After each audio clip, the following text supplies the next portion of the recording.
I'm happy to announce that Yamaha now has a fish finder GPS package that they offer. You can add a fish finder, depth sounder, and GPS to your WaveRunner.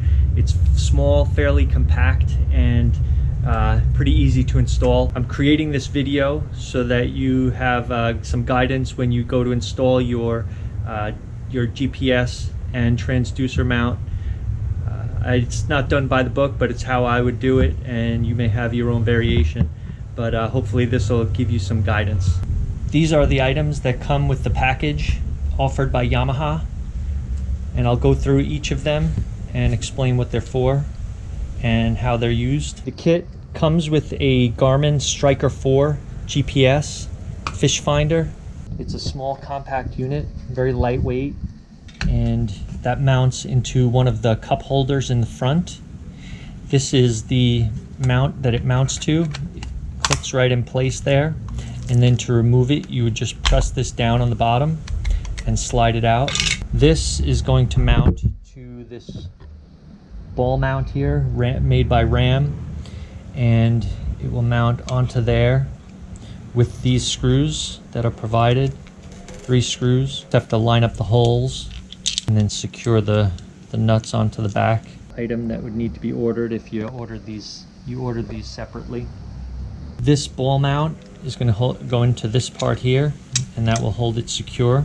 This is the ball that goes onto the mounting bracket, mounting plate I should say, that fits into the cup holder. This will screw right into here. We'll get screwed into the cup holder area with these screws right here, and you can see the part number for them. This is the power cord that will come with the Garmin Striker. It has a positive and a negative. The positive is the red, the negative is the black. These are just communication wires. If you were to have another unit or something, I'm just going to clip those off. This will go to the back of your Striker, to the power area here. Just make sure you line them up properly. Lines up and clicks in. This is an extension cord, so you can reach your battery. This cord right here is not quite long enough, and you need something to extend and hook to your battery, so that's what this is for.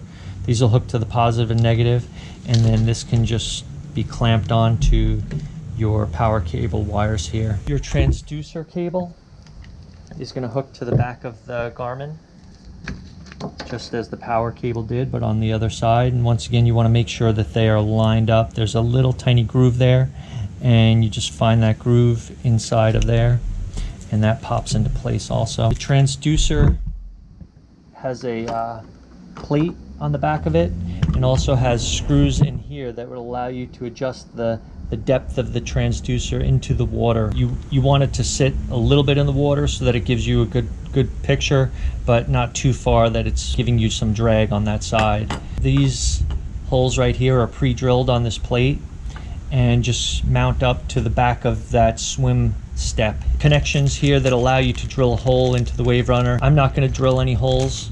I'm going to route the cable up through the back instead of drilling below the water line. For the removal of the water spout, it just involves removing this clamp up here, sliding that down, and then there is another clamp back here, and I'm just using a long screwdriver and getting it in there, and you can see it just pops right off of there. And then same with this top area here. We're gonna unscrew this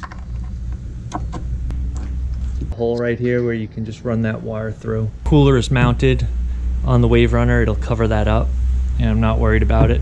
I can also put this back on and maybe just hollow it out a little bit so that the cable will fit right through there.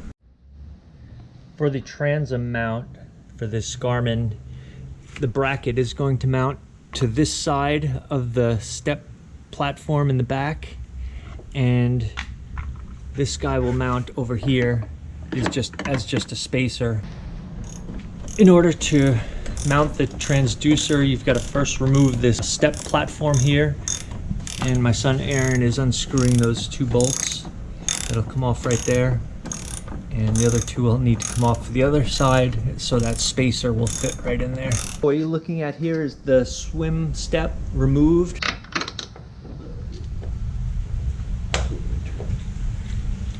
sure this plate is lined up over here, and make sure that plate is lined up.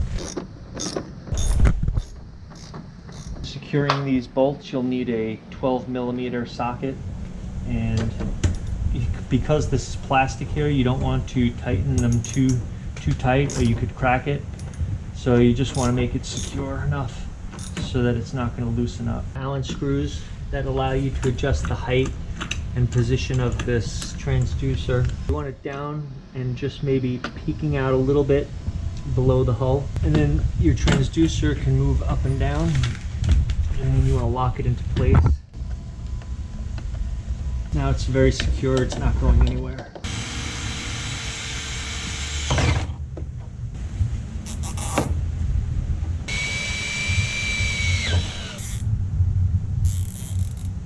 That'll keep it away from the jet. See, the cord comes up right from the transducer here, gets routed underneath, held on with the tie wrap there, a tie wrap here, and then goes up, and it's going to get wired through here and tuck it right under there. We go into the hull over here, up way above the water line. This is a port for the battery to vent. Because we've switched out to a sealed gel battery, we do not need this vent system here. I've pulled the cord, the vent cord, which normally goes from your battery to this little port here. I've pulled that off, and this just pokes right through, so you can pull that out, and now you've got a hole entry into the WaveRunner. What I'm going to do is drill a hole right next to it, route the cable, the transducer cable, up through there and back into the hole right through there.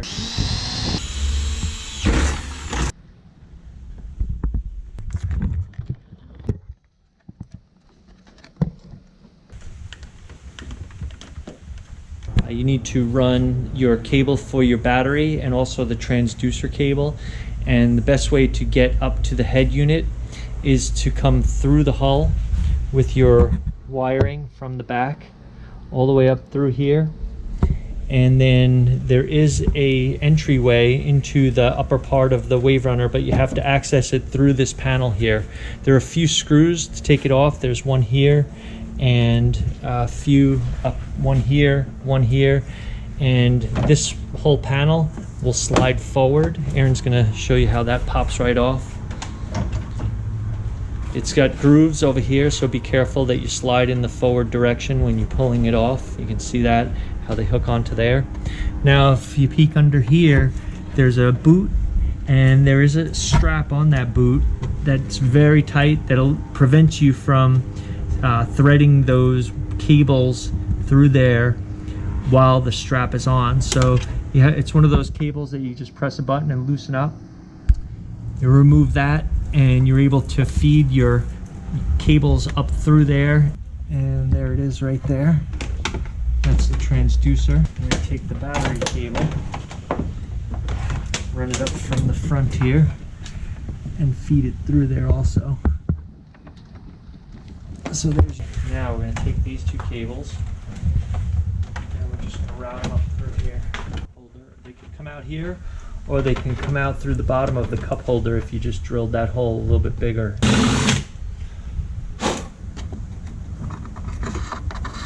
So there's the two cables coming through. We've decided to go through the cup holder. The plate allows enough room for the cables to come through, and when you're not using them, it's kind of nice to be able to tuck them in over here. Tighten that down really well. 3 screws will need an Allen key. I want to introduce to you my youngest son, Aaron. He's also a star wrestler. Just finished wrestling up at state competition, and we're putting all those wrestling muscles to good use right now. Nothing of value comes easy in life, right, Aaron? A little bit of work and a lot of play. GPS transducer is going to mount right onto that. You also have the option of placing it onto the other side, so you can have it on the left or the right. The kit that Yamaha provided has an extension, and we're just tying that together with heat shrink tubing. These heat guns are great. If you don't have one, you can pick one up at Harbor Freight for 10 bucks. Just be careful where you're pointing it. You don't want to point it at anything in the background. It'll take paint off and stickers off and burn you if you're not careful. You can use just regular connectors, for automotive, but this makes sure that it's watertight, prevents any moisture from getting in there and corroding. You want to use the marine grade heat shrink because the metals inside are corrosive resistant. Yeah, this is for your fuse here. I'm going to connect that, but first I'm going to put a little bit of grease on there and prevent that from getting corroded in there. Some dielectric grease should work just fine. Any extra protection you can provide from the salt environment is good.